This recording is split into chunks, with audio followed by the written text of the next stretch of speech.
morning, everybody. I just had a meeting with Treasury Secretary Tim Geithner, Secretary of Transportation Ray LaHood, and governors like Ed Rendell, mayors like Antonio Villaraigosa, and economists and engineers from across the country to discuss one of America's greatest challenges, our crumbling infrastructure and the urgent need to put Americans back to work upgrading it for the 21st century. We're also joined today by two former transportation secretaries of both political parties. Sam Skinner, who served under President George H.W. Bush, and Norm Mineta, who served in the cabinets of both President Clinton and President George W. Bush. They're here today because they are passionate about this task. Their cooperation, and indeed this country's very history, proves that this is something for which there has traditionally been broad bipartisan support. So Sam and Norm have been leading a bipartisan group of more than 80 experts who just last week released a call to action, demanding a fundamental overhaul of how America approaches funding and building our infrastructure. And today, my Treasury Department and my Council of Economic Advisors have released our own study. And these reports confirm what any American can already tell you. Our infrastructure is woefully inefficient, and it is outdated. For years, we have deferred tough decisions. And today, our aging system of highways and byways, air routes and rail lines hinder our economic growth. Today, the average American household is forced to spend more on transportation each year than food. Our roads, clogged with traffic, cost us $80 billion a year in lost productivity and wasted fuel. Our airports, choked with passengers, cost nearly $10 billion a year in productivity losses from flight delays.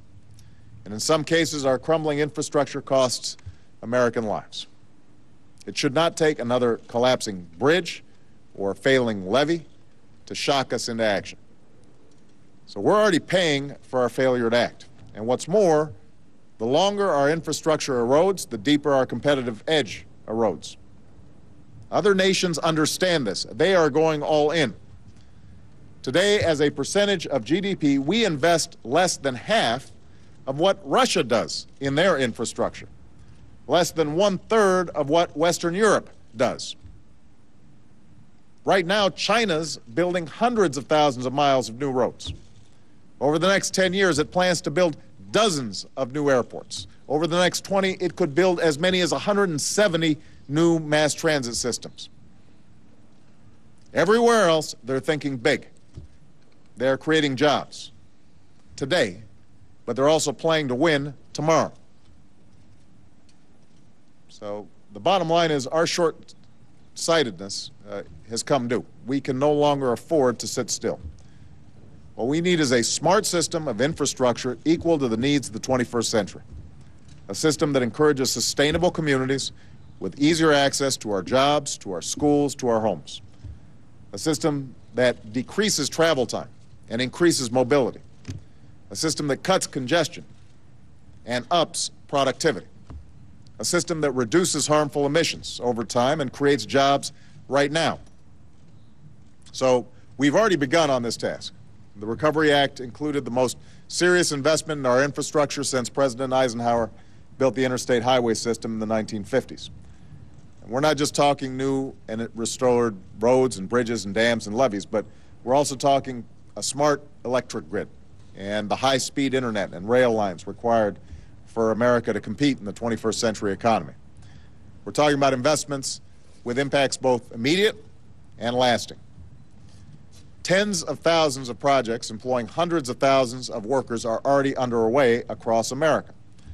We're improving 40,000 miles of road and rebuilding water and sewer systems. We're implementing a smarter, more stable, more secure electric grid across 46 states that will increase access to renewable sources of energy and cut costs for customers. We're moving forward with projects that connect communities across the country to broadband internet and connect 31 states via a true high-speed rail network. And what's more, a great many of these projects are coming in under budget. By investing in these projects, we've already created hundreds of thousands of jobs, but the fact remains that nearly 1 in 5 construction workers is still unemployed and needs a job. And that makes absolutely no sense at a time when there's so much of America that needs rebuilding. So that's why last month I announced a new plan for upgrading America's roads, rails, and runways for the long term. Over the next 6 years, we will rebuild 150,000 miles of our roads, enough to circle the world 6 times. We will lay and maintain 4,000 miles of our railways, enough to stretch from coast to coast. And we will restore 150 miles of runways and advance a next-generation air traffic control system that reduces delays for the American people. This plan will be fully paid for. It will not add to our deficit over time, and we are going to work with Congress to see to that. It will establish an infrastructure bank to leverage federal dollars and focus on the smartest investments. We want to cut waste and bureaucracy by consolidating and collapsing more than 100 different, often duplicative programs. And it will change the way Washington works by reforming the federal government's patchwork approach of funding and maintaining our infrastructure. We've got to focus less on wasteful earmarks, outdated formulas. We've got to focus more on competition and innovation, less on short-sighted political priorities and more on our national economic priorities. So investing in our infrastructure is something that members of both political parties have always supported. It's something that groups ranging from the Chamber of Commerce to the AFL-CIO support today. And by making these investments across the country, we won't just make our economy run better over the long haul, we will create good middle-class jobs right now. So there's no reason why we can't do this. There's no reason why the world's best infrastructure should lie beyond our borders. This is America. We've always had the best infrastructure. This is work that needs to be done. There are workers who are ready to do it. All we need is the political will. This is a season for choices, and this is the choice between decline and prosperity and between the past and the future.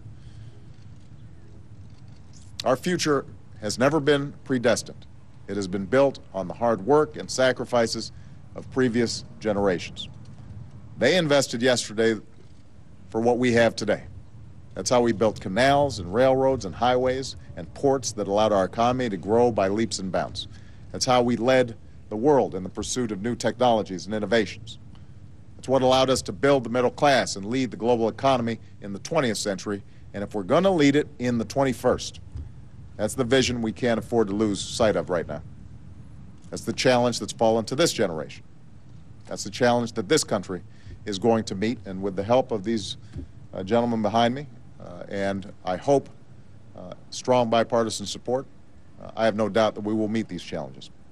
Thank you very much, everybody.